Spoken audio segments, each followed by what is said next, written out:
વિદ્યાર્થી મિત્રો, આજે આપણે કુદરતમાં પ્રવર્તતા જે મૂળભૂત બળો છે એની ચર્ચા કરીશું. પ્રથમ જે બળ આવે છે એની અંદર આપણે અહીંયા ગુરુત્વાકર્ષણ બળને લઈએ છીએ.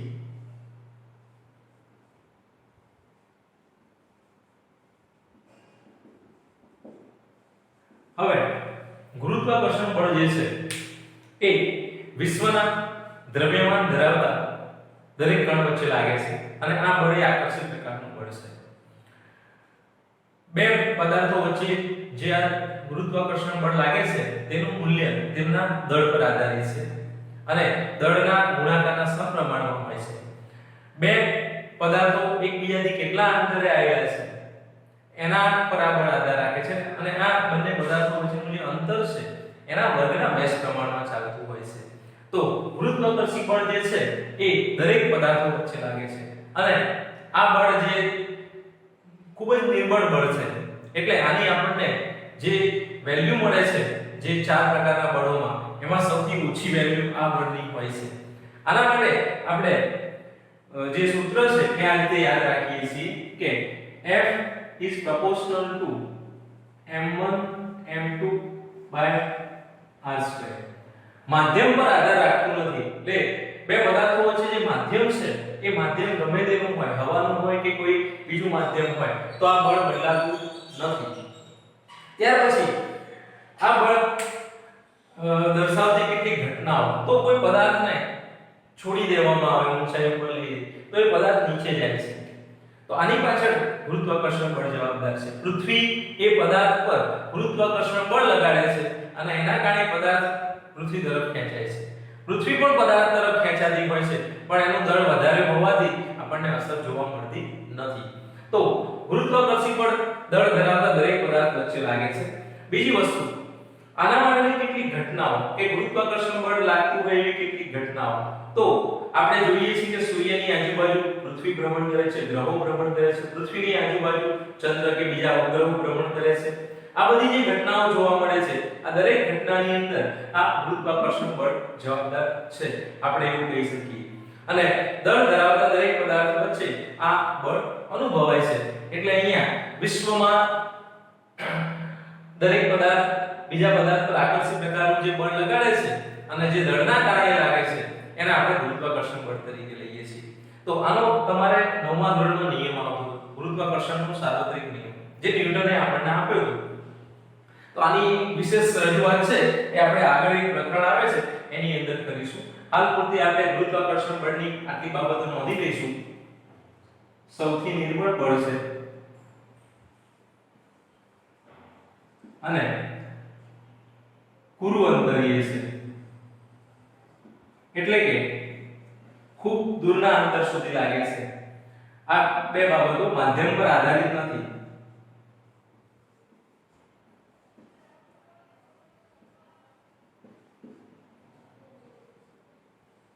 બરાબર?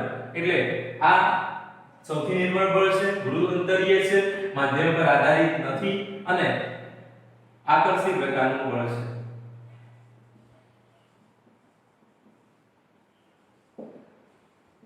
આના ઉપરથી તમે બીજી બે બાબતો લખી શકો છો કે દળના ગુણાકારના સમપ્રમાણમાં હોય છે અને અંતરના વર્ગના વ્યસ્ત પ્રમાણમાં હોય છે. આ બળ એ આકર્ષી હોવાથી અહીંયા એક પદાર્થ છે, અહીંયા બીજો પદાર્થ છે. તો આ પહેલા નંબરનો જે પદાર્થ છે એ બીજા નંબરના પદાર્થ પર પોતાની તરફ બળ લગાડશે અને બીજા નંબરનો પદાર્થ પહેલા નંબરના પદાર્થ પર પણ પોતાની તરફ બળ લગાડશે. એટલે આકર્ષક પ્રકારના બળની અહીંયા વાત છે. બીજા નંબરના બળની વાત કરીએ જેને આપણે વિદ્યુત ચુંબકીય બળ તરીકે ઓળખીએ છીએ. આ વિદ્યુત ચુંબકીય બળ જે છે એ વિજભારિત કણો વચ્ચે લાગે છે. પહેલી બાબત આવે છે વિજભારિત કણ કોને કહેવાય? તો આપણે જાણીએ છીએ કે દ્રવ્ય એ પરમાણુનું બનેલું છે અને આ જે પરમાણુ છે એ પરમાણુની અંદર પ્રોટોન અને ન્યુટ્રોન અને ઇલેક્ટ્રોન આવેલા હોય છે. ઇલેક્ટ્રોન પરમાણુની આજુબાજુ ભ્રમણ કરતા હોય છે અને પ્રોટોન ન્યુટ્રોન એ ન્યુક્લિયસમાં રહેલા હોય છે. હવે ઇલેક્ટ્રોન ઋણ વીજભાર ધરાવે છે, પ્રોટોન ધન વીજભાર ધરાવે છે. તો આવા ધન વિદ્યુત ભારો કોઈ પદાર્થ પર આપવામાં આવે અથવા ઋણ વિદ્યુત ભારો આપવામાં આવે અને એમની વચ્ચે ફોર્સ લગાડવાની વાત આવે તો પહેલી બાબત અહીંયા આવે વિદ્યુત ભારિત અથવા વીજ ભારિત કણો વચ્ચે લાગે. હવે વીજ ભારિત કણો જે છે એના આપણે અહીંયા બે ભાગ પાડી શકીએ, સજાતીય અને વિજાતીય. એટલે પ્રોટોન પ્રોટોન લઈએ તો બંને ધન વિદ્યુત ભારિત કણો થાય. તો એમની વચ્ચે આ જે બળ છે એ અપાકર્ષી પ્રકારનું હોય છે. એટલે અહીંયા આ બળ આકર્ષી કે અપાકર્ષી બંને પ્રકારનું હોય. આકર્ષી પણ હોઈ શકે અથવા અપાકર્ષી પણ હોઈ શકે. આકર્ષી કોની વચ્ચે? તો સજાતીય વિજાતીય વિદ્યુત ભારો છે અહીંયા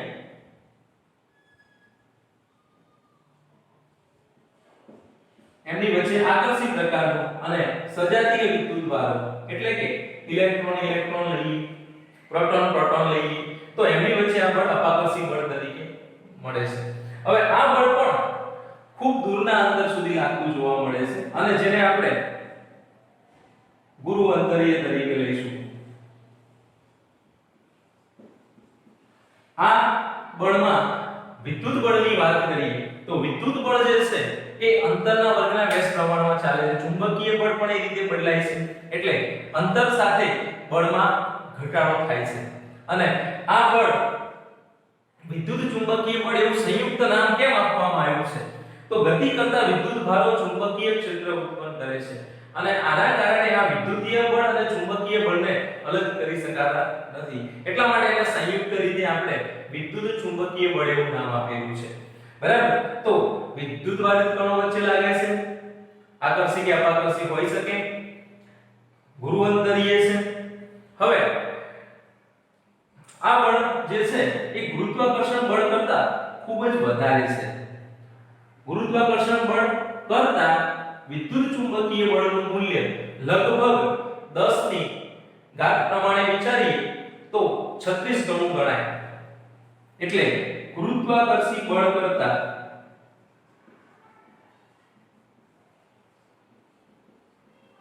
ખૂબ જ વધુ હોય છે. તો પ્રબળતા ખૂબ વધારે છે. કોની કમ્પેરિઝનમાં? ગુરુત્વાકર્ષણ બળ કરતા. અને એક્ઝેક્ટ વેલ્યુ આની આપણને અહીંયા બુક પ્રમાણે લખીએ તો 10 ની 36 ઘાત ગણું આ બળ એ ગુરુત્વાકર્ષણ બળ કરતા વધારે પ્રબળતા ધરાવે છે. હવે આ બળ ક્યાં જોવા મળે છે? તો હાલ હું બોર્ડ ઉપર જે લખી રહ્યો છું એનું જો મૂળ લેવામાં આવે તો એ મૂળ પણ વિદ્યુત ચુંબકીય બળની અંદર આવે છે. આ પેનમાંથી સહી નીચે નથી પડી જતી. તો કેમ નથી પડી જતી? પડી જવી જોઈએ પણ પડતી નથી. ગુરુત્વાકર્ષણ કરતા આ બોલ પેનની અંદર જે સહી છે એ એમની વચ્ચેના જે અણુઓ વચ્ચે લાગતું આ જે બળ છે એ વધારે પ્રબળ હોય છે માટે નીચે નથી આવતી. એટલે અહીંયા બોર્ડ ઉપર લખી શકાય છે તો એના પાછળનું કારણ પણ અહીંયા વિદ્યુત ચુંબકીય બળ છે. વિદ્યુત ચુંબકીય બળ જે છે એ વિષભારિત કણો વચ્ચે લાગે છે. એટલે હવે તમે સમજી શકો છો કે દરેક દ્રવ્ય જે છે એ સારું બનેલું છે તો કે પરમાણુનું બનેલું છે. પરમાણુની અંદર સૂક્ષ્મ જે કણો છે એને આપણે ઇલેક્ટ્રોન પ્રોટોન અને ન્યુટ્રોન તરીકે જે લઈએ છીએ એ વિદ્યુત ભારિત કણો છે. ન્યુટ્રોન જોડે કોઈ ચાર્જ હોતો નથી પરંતુ પ્રોટોન અને ઇલેક્ટ્રોન એ વિષભાર ધરાવે છે. અને પદાર્થ પરની વાત કરીએ તો પરમાણુની અંદર જેટલા ધન વિષભારો હોય એટલા જ ઋણ વિષભારો હોય છે માટે પરમાણુ તટસ્થ હોય છે. એટલે જનરલી આ બળ આપણને ત્યાં ઉદ્ભવતું જોવા મળતું નથી. પરંતુ કોઈ એવી પ્રક્રિયા થાય કે જેથી ઇલેક્ટ્રોન દૂર થાય કોઈ પદાર્થ ઉપરથી અથવા ઇલેક્ટ્રોન આવે તો એ વખતે એ પદાર્થ વિદ્યુત ભારિત થયો કહેવાય અને ત્યારે એ પદાર્થ બીજા પદાર્થ પર બે પદાર્થો વિષભારિત હોય તો એકબીજા પર આ બળ લગાડતા જોવા મળે છે. એટલે આપણે અહીંયા આ જે બાબત છે એને આ રીતે ધ્યાનમાં લઈશું. એટલે વિદ્યુત ભારિત કણો વચ્ચે લાગે છે અને આ વિદ્યુત ભારિત કણો જો સજાતીય હોય તો એ અપાકર્ષી બળ અનુભવે છે અને વિજાતીય હોય તો આકર્ષી બળ અનુભવે છે. બીજું એક ઉદાહરણ લઈએ કે ધારો કે આની ઉપર કોઈ જીવજંતુ ચાલતું હોય અથવા માની લો કે લિઝાર્ડ છે આની ઉપર ચાલીને જાય છે તો ખરેખર આની ઉપર એ કેવી રીતે ચીપકી જાય છે? તો એના પાછળનું જે કારણ છે એનું પણ મૂળ જોવા જઈએ તો એ વિદ્યુત ચુંબકીય બળની અંદર આવે છે. એટલે અહીંયા આ જે વિદ્યુત ચુંબકીય બળ છે એ મોટા પ્રમાણની અંદર ફેલાયેલું છે. દોરી હોય એને ખેંચવામાં આવે તો એના કણો જે છે સૂક્ષ્મ કણો એની પોતાની જગ્યા ચેન્જ થાય તો એ જગ્યા ચેન્જ થવાના કારણે પણ આપણને જે પાછું તણાવ ઉત્પન્ન થાય છે એની અંદર એ બળ પણ જોવા જઈએ તો વિદ્યુત ચુંબકીય બળનો જે ભાગ છે. એટલે અહીંયા તમારે યાદ રાખવાની બાબત એ છે કે વિભાજિત કણો હોવા જોઈએ. આકર્ષી અપાકર્ષી પ્રકારનું બળ છે, ગુરુત્વાકર્ષી છે, ગુરુત્વાકર્ષી બળ કરતા ઘણું પ્રબળ છે, માધ્યમ પર આધાર રાખે છે, માધ્યમ પર આધારિત છે. માધ્યમ બદલવામાં આવે તો આ બળ બદલાઈ જાય છે. બરાબર? તો આ બળ માટે આપણે આટલી બાબતો ધ્યાનમાં લઈશું. હવે એના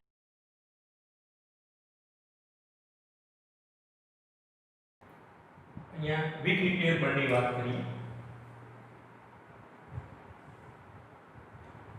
વીક ન્યુક્લિયર બળ અને આપણે બીજું નામ વાપરીએ છીએ બીજું બળ.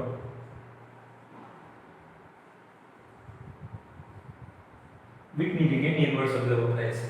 હવે આ બળ ક્યારે ઉદ્ભવે છે અને આ બળનું મૂળ ક્યાં છે? તો આના માટે આપણે એવું સમજીએ કે ધારો કે આપણી જોડે એક પરમાણુ છે. તો એ પરમાણુના ન્યુક્લિયસની અંદર પ્રોટોન અને ન્યુટ્રોન આવેલા છે અને બહારની જે કક્ષાઓ છે એની અંદર ઇલેક્ટ્રોન મુક્ત રીતે ભ્રમણ કરતા હશે. આ જે પ્રોટોન અને ન્યુટ્રોન જે છે એ જરૂરિયાત પ્રમાણે ન્યુક્લિયસમાં રૂપાંતરિત થતા જોવા મળે છે. હવે ધન વિદ્યુત ભારિત પ્રોટોન જ્યારે ન્યુટ્રોનમાં રૂપાંતર પામે અને વિદ્યુત ભાર વિહીન એવો ન્યુટ્રોન એ પ્રોટોનમાં રૂપાંતર પામે ત્યારે બીટા નામના કણો ઉત્સર્જિત થતા જોવા મળે છે જે તમે 12મા ધોરણમાં ભણશો. તો એ વખતની પરિસ્થિતિમાં ન્યુક્લિયસની અંદર ઉત્પન્ન થતા બીટા કણ અને ન્યુટ્રિનો જે કણો છે એમની વચ્ચે આ એક ફોર્સ ઉદ્ભવે છે જેને આપણે નામ પાડ્યું છે વીક ન્યુક્લિયર બળ. તો વીક ન્યુક્લિયર બળ જે છે એ કેટલા વિસ્તારમાં ઉત્પન્ન થતું જોવા મળે છે? તો એનો આપણે એની અવધિ કહીશું. એની અવધિ જે છે એ માત્ર ન્યુક્લિયસની અંદર હોય છે એટલે 10⁻⁻15 મીટરની અને કોની સાથે સંકળાયેલું છે? તો બીટા માઈનસ કણો જે છે ના ઉત્સર્જન સાથે સંકળાયેલ છે.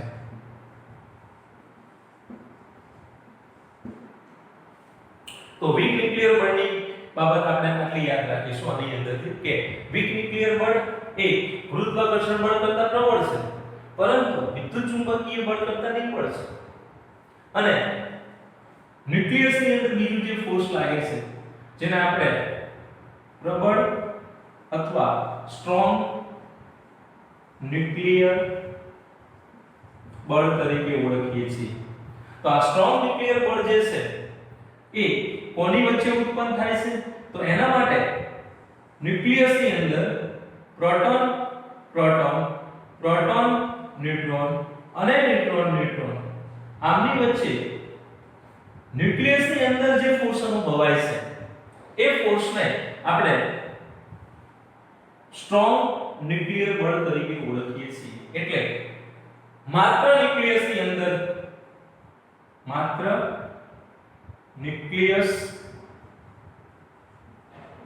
ની અંદર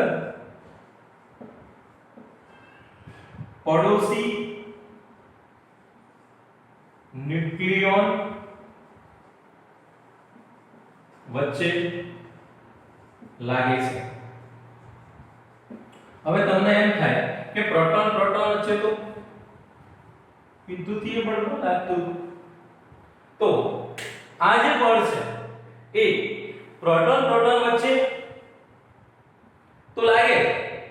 પ્રોટોન ન્યુટ્રોન વચ્ચે લાગે અને ન્યુટ્રોન ન્યુટ્રોન વચ્ચે પણ લાગે, પણ માત્ર જ્યારે ન્યુક્લિયસની અંદરની પડોશી ન્યુક્લિયરની વાત કરવામાં આવે ત્યારે જ આ ન્યુક્લિયર શબ્દ છે એ શું કહેવામાં આવે છે? પ્રોટોન અને ન્યુટ્રોન આ બંનેનું નામ આપણે પાડેલું છે ન્યુક્લિયર.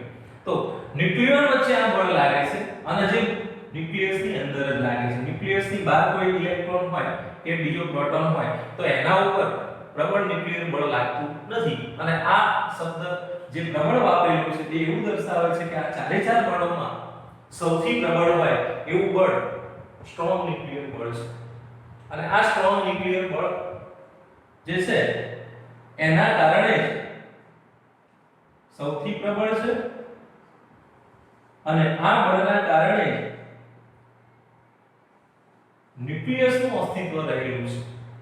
જો આ બળ ના હોત તો ન્યુક્લિયસ જેને આપણે એમ કહીએ કે સમગ્ર દળ અને વિસ્ભાર કેન્દ્રિત થયેલો માનવામાં આવે છે એ પરમાણુનો એ વિસ્તાર આપણને મળે નહીં. તો સૌથી પ્રબળ બળ છે અને આની કમ્પેરિઝન કરીએ ગુરુત્વાકર્ષણ સાથે તો ગુરુત્વાકર્ષણ કરતા આ બળ 10 ની 38 ઘાત ઘણું બળ છે. કેટલા વિસ્તારમાં લાગે છે?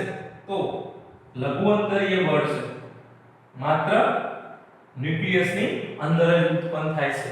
અને કોની વચ્ચે લાગે છે? તો પ્રોટોન પ્રોટોન, પ્રોટોન ન્યુટ્રોન અને ન્યુટ્રોન ન્યુટ્રોન વચ્ચે લાગે છે. અને આ પ્રોટોન પ્રોટોન, પ્રોટોન ન્યુટ્રોન અને ન્યુટ્રોન ન્યુટ્રોન વચ્ચે લાગતું બળ છે એને બીજા નામથી પણ આપણે ઓળખીએ છીએ ક્વાર્ક્સ ફોર્સ.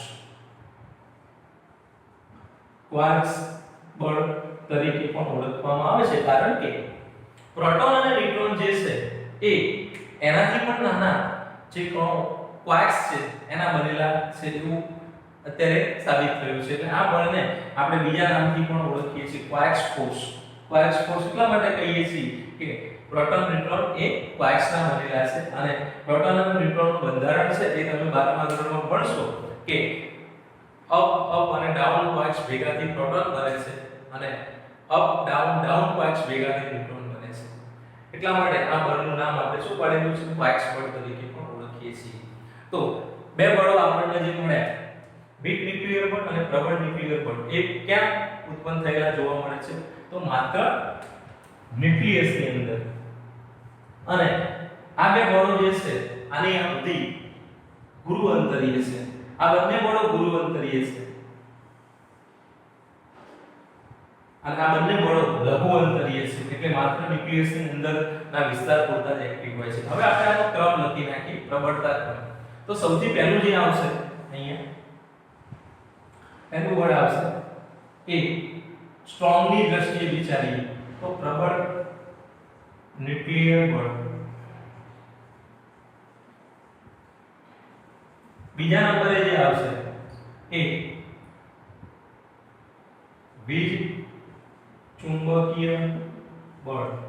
ત્રીજા નંબરે જે આવશે એની અંદર વીક બળ અથવા નિર્બળ બળ અને ચોથા નંબરે જે છે એ આવશે ગુરુત્વાકર્ષણ.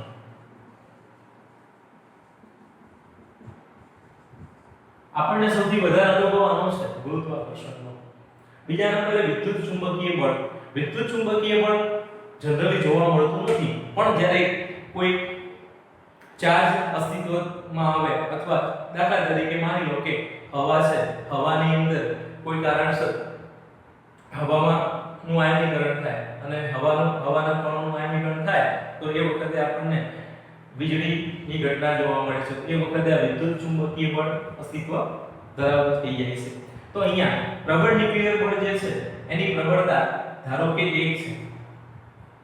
વિદ્યુત ચુંબકીય બળની પ્રબળતા એના કરતા 100 ગણું ઓછું હોય છે એટલે 10 ની -2 ઘાત લખાય.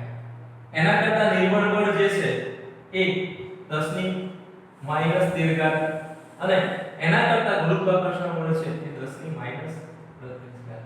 એટલે આ રીતનો એનો પ્રબળતાનો ક્રમ છે. સૌથી વધુ પ્રબળ કયું? તો પ્રબળ ન્યુક્લિયર બળ જેને સ્ટ્રોંગ ન્યુક્લિયર બળ તરીકે પણ ઓળખવામાં આવે છે. એના પછી આવે છે વિદ્યુત ચુંબકીય બળ, એના પછી આવે છે નિર્બળ બળ અને એના પછી ગુરુત્વાકર્ષણ બળ. તમને આનો ગુણોત્તર પૂછાય છે અથવા પ્રબળતા પૂછાય છે કે ગુરુત્વાકર્ષણ બળ કરતા વિદ્યુત ચુંબકીય બળ કેટલા ગણું કહેવાય? તો તમે આ બેનો ગુણોત્તર લો 10 ની માઈનસ 2 ઘાત ભાગ્યા 10 ની માઈનસ 38 ઘાત. શું જવાબ આવે? 10 ની 36 ઘાત, જે આપણે અહીંયા લખેલો છે. તો આ રીતના પ્રશ્નો આની અંદરથી પૂછાય છે. આ ચેપ્ટરમાંથી પૂછાવા લાયક જે કોઈ પ્રશ્ન હોય તો આ પ્રશ્નો છે. 4 પ્રકારના બળો અને એની સમજૂતી. બરાબર, બે ગુણના પ્રશ્નોમાં પણ પૂછી શકે અને અહીંયા ટૂંકા પ્રશ્નો પણ આમાંથી બનાવી શકાય. ઘણી વખતે પ્રબળતાના ક્રમમાં ગોઠવવાનું કે પછી ખાલી જગ્યા પ્રકારના પ્રશ્નો પણ આમાંથી બનાવી શકાય છે. એટલે પ્રકરણ 1 ની અંદર પૂછવા લાયક જો કોઈ પ્રશ્ન હોય તો આ પ્રશ્નો છે. બાકી જે બળોની ચર્ચા છે આપણે જેમ ચેપ્ટરો ચાલશે એમ તમને ખ્યાલ આપતો જશે કે જુદા જુદા પ્રકરણોમાં આ બળોની ચર્ચા આપણને અલગ અલગ બળો આવે છે. 11 12 માં સંપૂર્ણ અભ્યાસક્રમ દરમિયાન તમને આ બધા જ બળોની સમજ મળી જશે.